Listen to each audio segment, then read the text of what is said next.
നമ്മുടെ മലയാള സാഹിത്യ ലോകം ഒരു പുസ്തകത്തെ ചൊല്ലി, രണ്ട് പുസ്തകങ്ങളെ ചൊല്ലി അങ്ങോട്ടും ഇങ്ങോട്ടും വലിയ തോതിലുള്ള ഒരു ചർച്ച നടക്കുന്നു.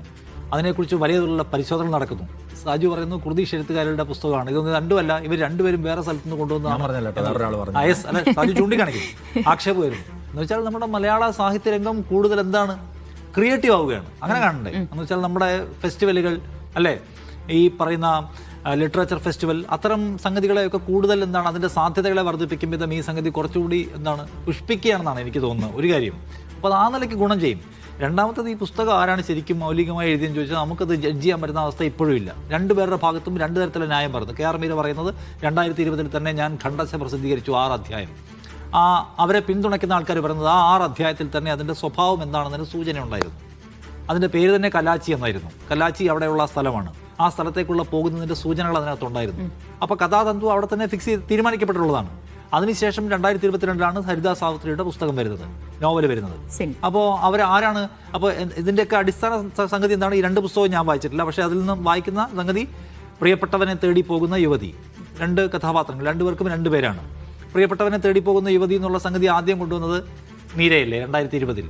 അപ്പോൾ 2022 പുസ്തകം എഴുതുമ്പോൾ പ്രിയപ്പെട്ടവനെ തേടി പോകുന്ന യുവതി എന്ന മട്ടിൽ നിങ്ങൾ എഴുതാൻ തുടങ്ങിയാൽ നിങ്ങളല്ലേ കോപ്പി അടിച്ചെന്ന് ചോദിക്കുകയാണ് ഇവരെ പിന്തുണയ്ക്കുന്ന ആളുകൾ.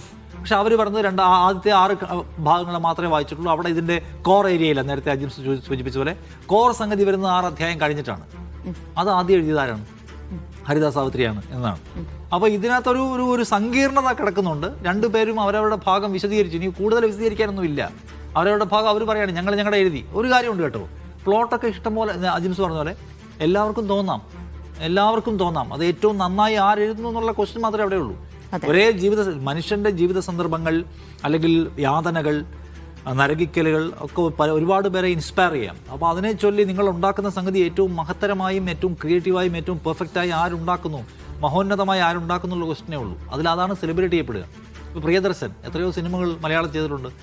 മിക്കവാറും സിനിമകൾ അദ്ദേഹം വിദേശ സിനിമകളിൽ നിന്ന് എടുത്താണ്. പക്ഷേ വിദേശ സിനിമ അതുപോലെ പകർത്തി വെച്ചിരിക്കുകയാണോ? പ്രിയദർശൻ്റെ ഒരു ടച്ച് അതിനകത്തുണ്ട്. അല്ല, നമ്മൾ കാണുന്നതും വായിക്കുന്നതും ഒക്കെ നമ്മൾ പിന്നീട് എഴുതുന്നതിനെ സ്വാധീനിക്കാമല്ലോ. അതെ, സ്വാധീനിക്കാം. നമ്മൾ വായിക്കുന്ന വായന നമ്മുടെ വായനയും നമ്മുടെ കാഴ്ചയെല്ലാം സ്വാധീനിക്കാം. അപ്പോൾ അതുകൊണ്ട് ഇതിലിപ്പോൾ ആരെങ്കിലും കുറ്റക്കാരാണെന്ന് ജഡ്ജ് ചെയ്യാൻ പറ്റുമെന്ന് ചോദിച്ചാൽ എനിക്കില്ല. പക്ഷേ എനിക്ക് തോന്നുന്നത് ഈ സംഭവം ഉണ്ടായതിനു ശേഷം പ്രതികരിക്കുന്നതിൻ്റെ രീതി പ്രധാനപ്പെട്ടതാണ്. ഇന്നലെ കെ ആർ മീര ഒരു നീണ്ട ഫേസ്ബുക്ക് കുറിപ്പിട്ടിട്ടുണ്ട്. അതിൽ അവർ പറയുന്ന കുറേ കാര്യങ്ങളുണ്ട്. അതാണ് ഞാൻ നേരത്തെ പറഞ്ഞത്. അതിൽ തന്നെ ആദ്യ നോവൽ എഴുതിയ ഒരാളുടെ കോപ്പി അടിക്കുന്ന കാര്യം എനിക്കുണ്ടോന്നൊക്കെ ചോദിക്കുന്നുണ്ട്. അതൊരു ഉപരിബോധമാണ്, അത് പാടില്ലാത്ത ഒന്നാണ്. അവർ കമ്മ്യൂണിസ്റ്റ് കൂടിയാണല്ലോ, ലെഫ്റ്റിൻ്റെ ഭാഗമായിട്ട് നിൽക്കുന്ന ആൾ കൂടിയാണ്. അപ്പോൾ ആദ്യ നോവൽ എഴുതിയ ഒരാൾ, അവരെ വിമർശിക്കുന്നവരൊക്കെ അവർ വെറും എവിടെ ഇരുന്ന് നോവൽ എഴുതുന്ന മലയാളിയുടെയും ഇന്ത്യയുടെയും യാതനകൾ അറിയാത്ത ഒരാളെന്നൊക്കെ പറഞ്ഞ് അവരെ ആക്ഷേപിക്കുകയാണ്.